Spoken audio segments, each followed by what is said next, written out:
Well, thank you for joining me today.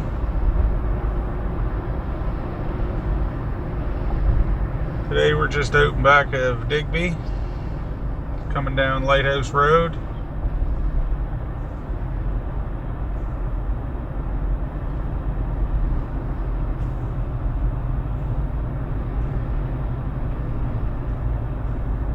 It's a nice spring day. Wasn't much of a morning. The sun started to pop through the clouds there for a little while. Hopefully we get a little bit of sunlight before we get covered in rain again. It's been quite a rainy week so far. It's been quite a challenge to get out and get anything done or achieved or captured. But we keep on trying.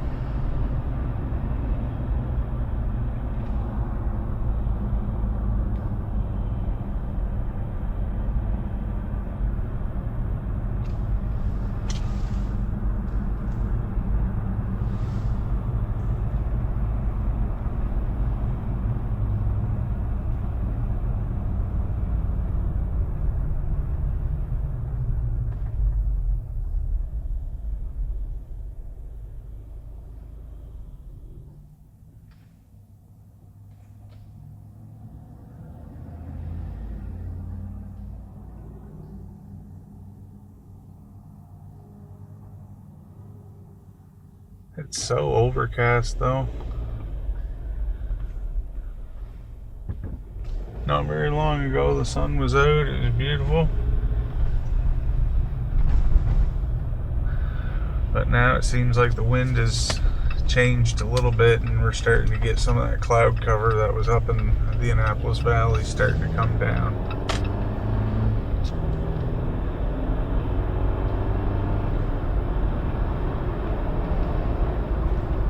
Later this afternoon, we're supposed to get a lot of rain again.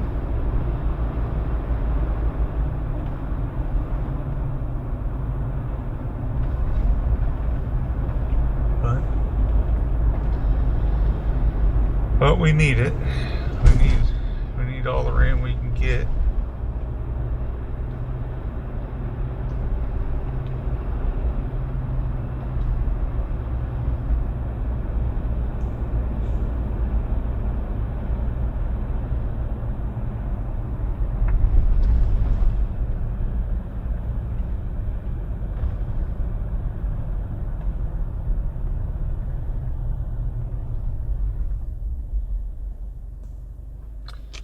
But today we're going to head down the islands, down Digby Neckway,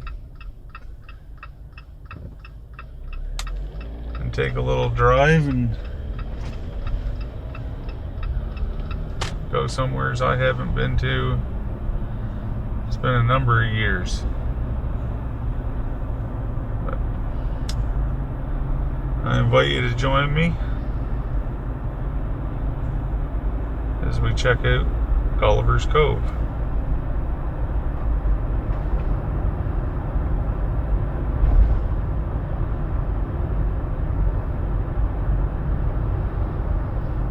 I had a different little plan for today, but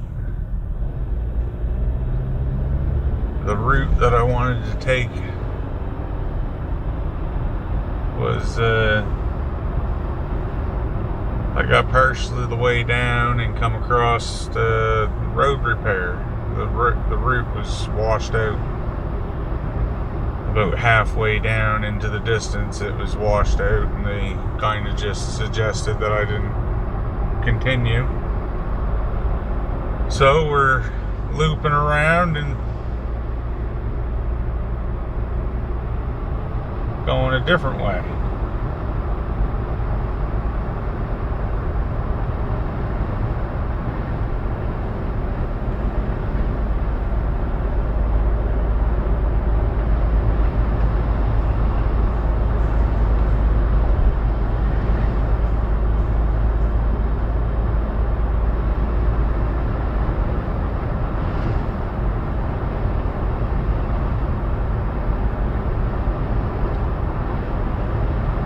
for all the years that I've lived around here, I have never, and been a fisherman, I've never ever been down to Gullivers Cove.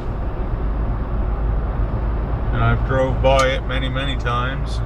Just like a lot of these things that I don't know. I think at a certain age you're not really paying attention to a lot of what's in your backyard.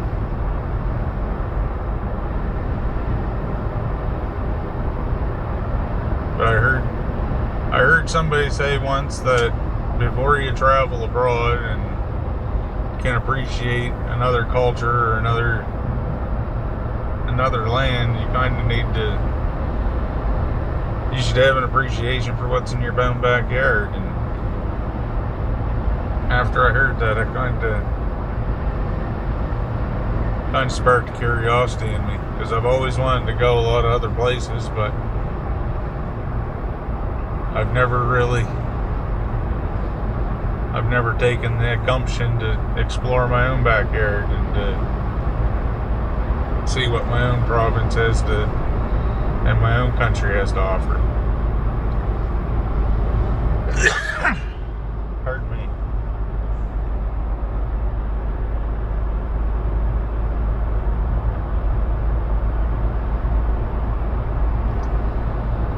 And maybe it's growing up small town, or even I think it's just a step of coming up through life. Is you always look at getting out of where you're at, going to some, the greener pastures, the grass is greener on the other side.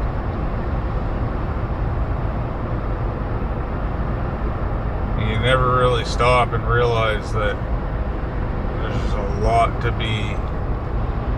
be explored and to be adventured and to be appreciated in your own home. So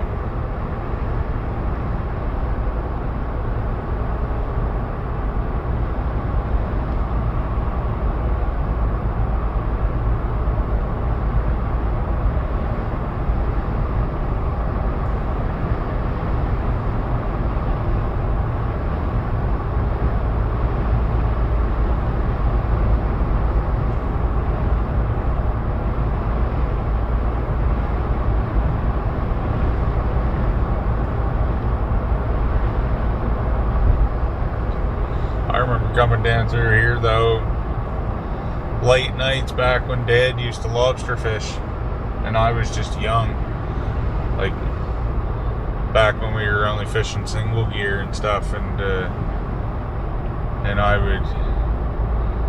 he'd come down and there used to be a herring seine down here,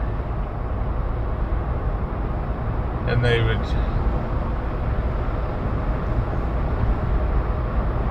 they'd go out and they'd seine for herring and the big weirs that they had, and they get all the herring in this big, it was a massive rowboat, and they'd bring it ashore, and they had this man-made, it was like two tractors put together, so it was like the back ends of two tractors put together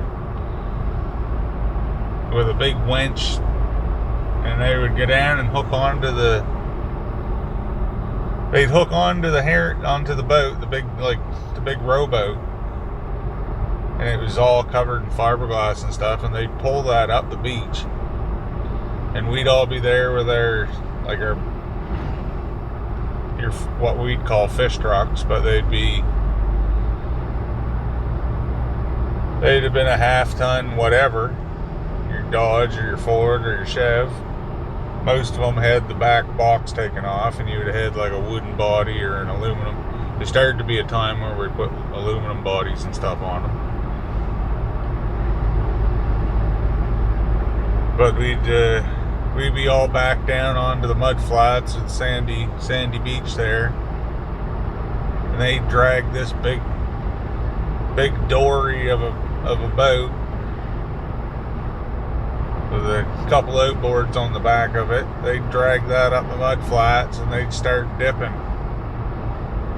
and you'd have your tote boxes or your boxes and stuff for your lobster bait, and they'd dip however many you wanted. And they did that night after night after night, and it was all, the fishery kind of revolved through the nighttime, so it was always late nights coming down through here. It was always midnight, 1 o'clock, 2 o'clock, 3, 4 in the morning. And a lot of the times we'd go back home and it was like, a lot of the times you go back home and you'd be going fishing the next morning at 6, 7, 8 o'clock. So we'd get home, deal with the bait.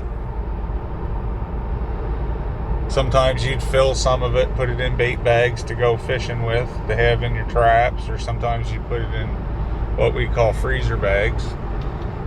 So we'd dip out like a 5-gallon bucket, and then you'd have a big heavy plastic bag that you'd dump that bucket of herring into the plastic bag, and you'd lay it on bread racks, the old racks that like the trucks used to bring around, like Ben's bread and Dempster's bread and stuff on. They'd buy them up, and we'd use them because they were good for stacking in your freezers. You could stack stuff one on top of another.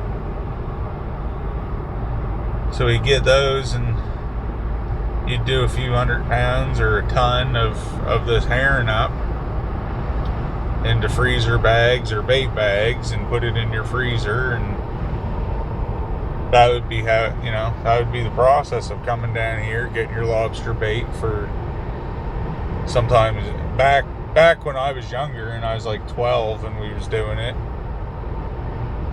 We was coming down, and it was kind of, he was getting bait for a week or two, right? Like, or maybe even longer, because the frequency of the fishing at that time was kind of slower. And then later it was kind of like a light switch hit, and the population of lobsters from down like New York way and Maine, kind of through global warming and the changes of the Gulf Stream and stuff, they came up to where it was kind of cooler waters. But that was always kind of the process of getting our bait, and a lot of guys, especially like my father, we tried to hold on to that process for a long time of going down and getting our bait and the fresh bait and whatnot, and it being, I don't know, I think to some extent it was good. It just took a lot to process it, and once the fishery really started to take off, it started to be a lot of extra effort that you really weren't getting anything extra out of, other than just something to do on a Saturday, I guess. Because the fishery became like in the drop of a hat. You could go one day and get next to nothing, and once the lobsters hit up here in these districts, it was just a night and day difference. And it almost got to where having to deal with that bait was costing you a day of fishing. And then with the adjustment of fuel and whatnot, it just became that kind of whole process really over the last 10 years kind of got phased right out, to where guys going down, taking their night, going down in their gas and driving down here, waiting on the beach, waiting for all the bait and everything, and then taking it home. By the time you factored in your time, what your time was worth, what you cost yourself in fuel by sitting down there on the beach half the night, and then coming back home and you really weren't much off of the price of your frozen pallet of bait that you would have got from the fish plant. And yeah, you had the luxury of sitting home and kind of resting, relaxing, or making the best of the little amount of time that during a lobster season you do have home with your family. So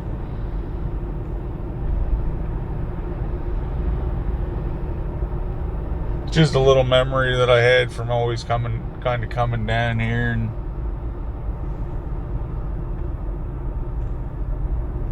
just now kind of coming down and it being a little bit different and a little bit different circumstance.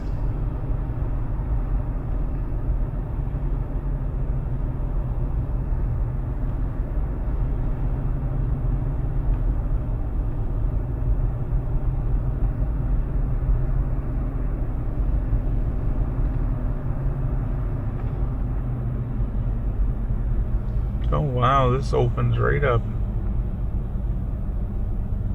Oh.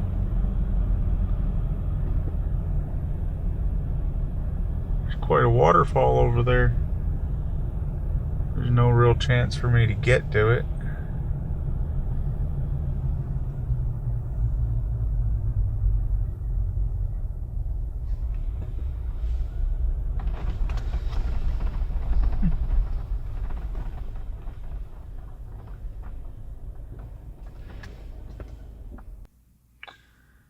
I can see why this would be an attractive spot for a pirate.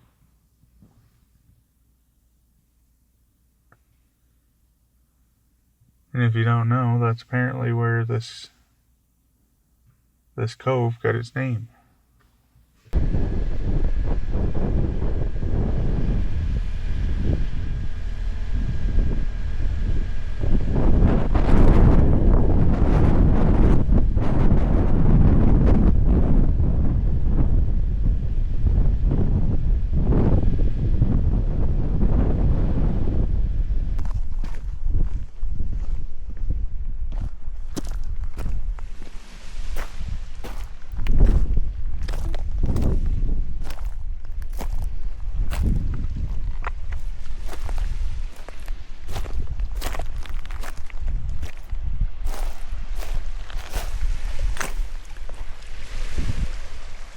So apparently this place got its name, Gullivers Cove, from the pirate cutthroat Gulliver. He used to pillage ships and hide the loot in these nearby cliffs.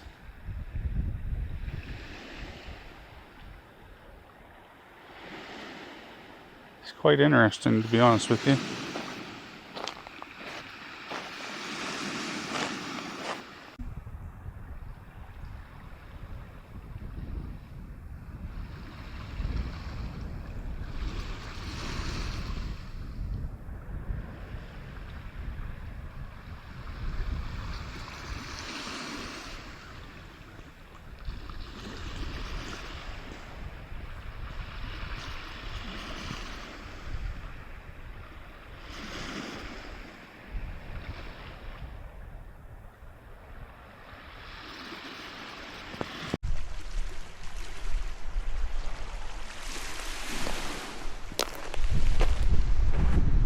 So there's a little trail that goes off to the south here, or to the southwest.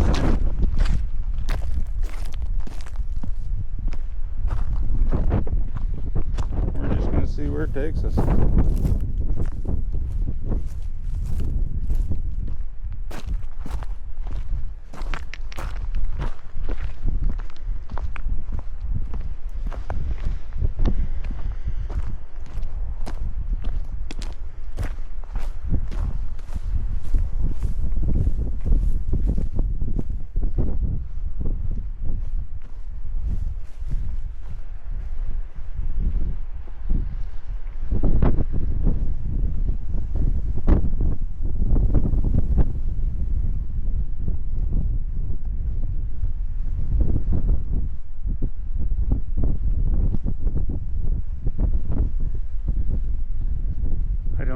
The trail goes very far.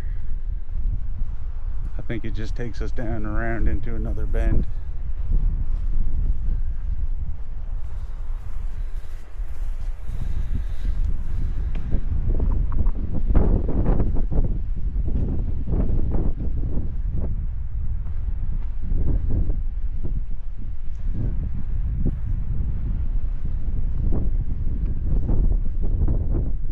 But yeah, imagine just coming down. I'm trying to put myself in the mind of somebody on like one of those schooner ships.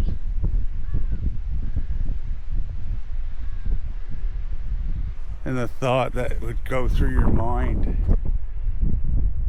seeing a ship kind of laying in wait in a little cove harbor like this. And when you're looking at it on the map, you're not going to see it when you're on a boat and coming down shore or out there in the Gulf of Maine. You're not going to see a little cove like this off in the distance. Your eye skips right over it, right to the next peak.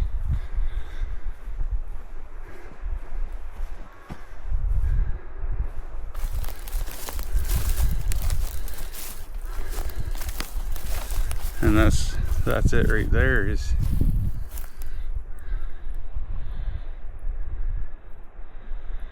just picture you're sailing down along that shoreline right there,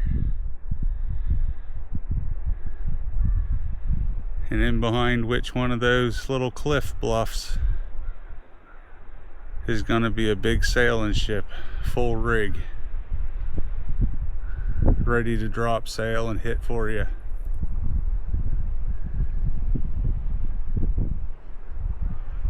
With men already stationed up on the cliffs waiting to give signal the ship is coming.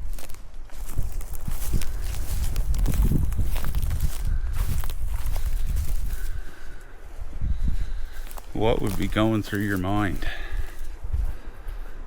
Just dread.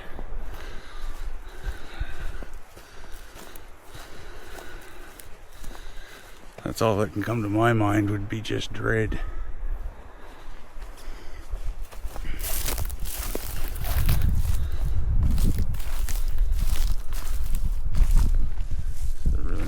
Actually, though, I wish I had brought Abby.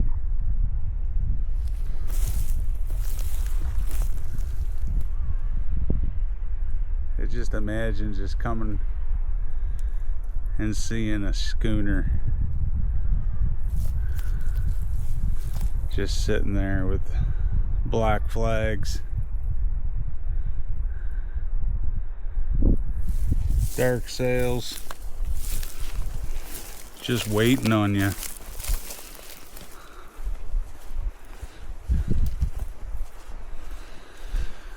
Nova Scotia's got quite a rich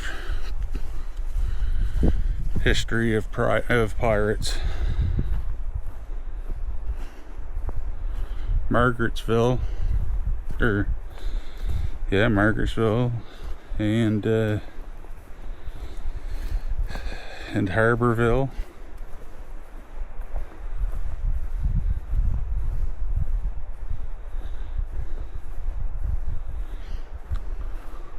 There was pirates all up and down the coast of Nova Scotia, I guess, back in the day.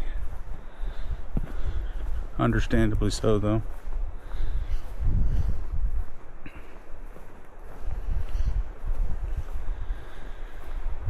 It was a place to be It was a place to be back then, I guess.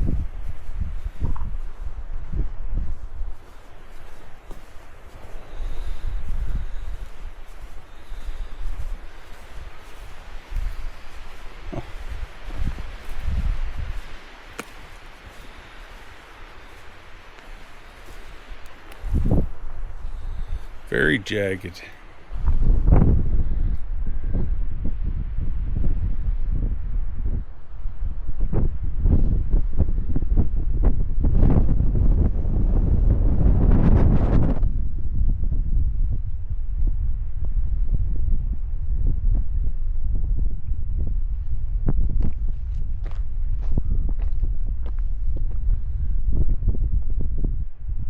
There's Gullivers Cove.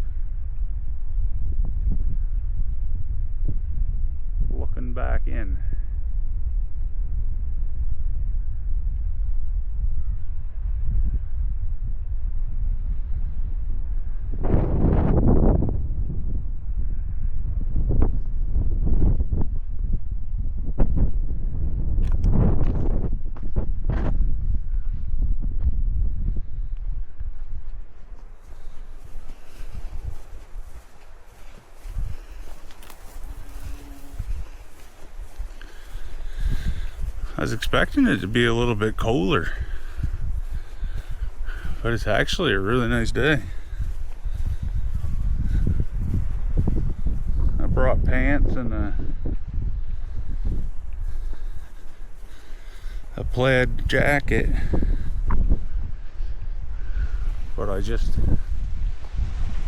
kind of opted to just stay with the shorts.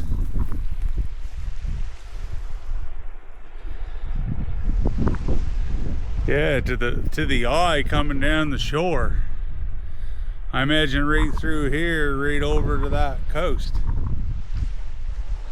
And this here, like what they would call the Gullivers Cove, your eye would just skip right over that.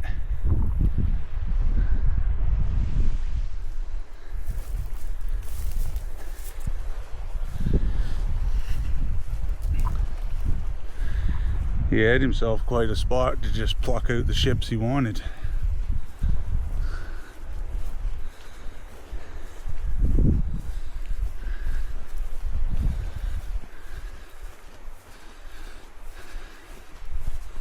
And by no means did I do a big deep dive research before I came here.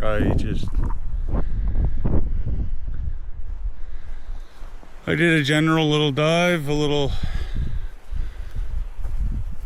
I was curious about the place.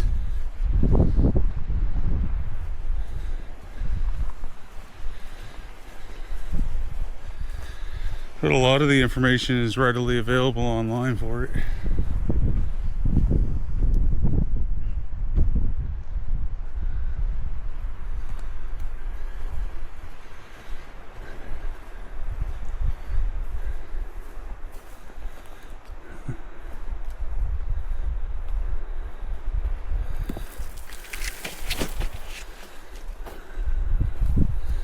I keep putting myself in the mind of scouts on the bank looking for ships and thinking of how fast you could get back and relay it to the ship in the cove. I bet you they had a whole system. Well, you know they did, but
unforgiving coastline, eh?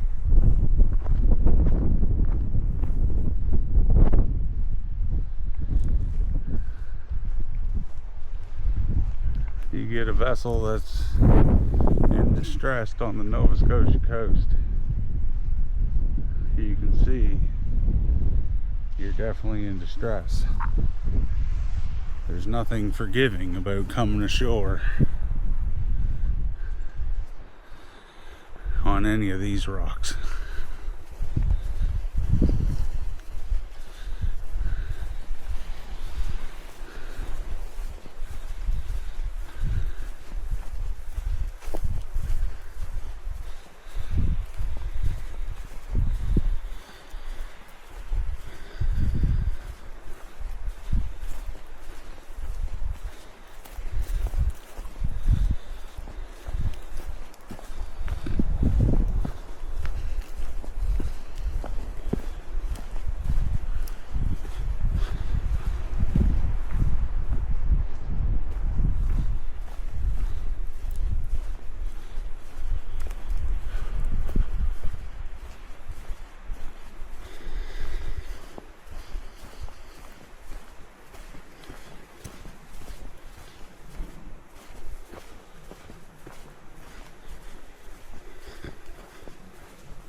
Wow.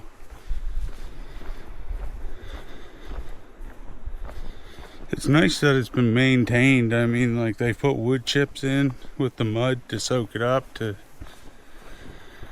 keep that from. Oh, wow. Look at those cliffs.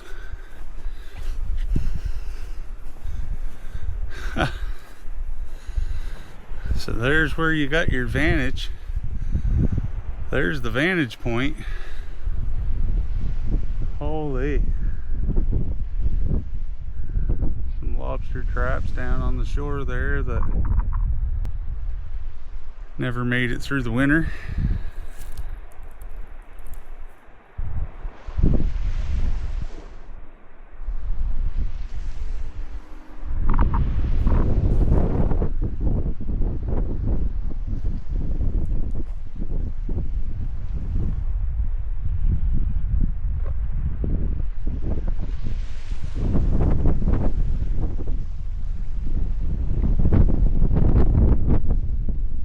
Imagine being up on top of those cliffs, spotting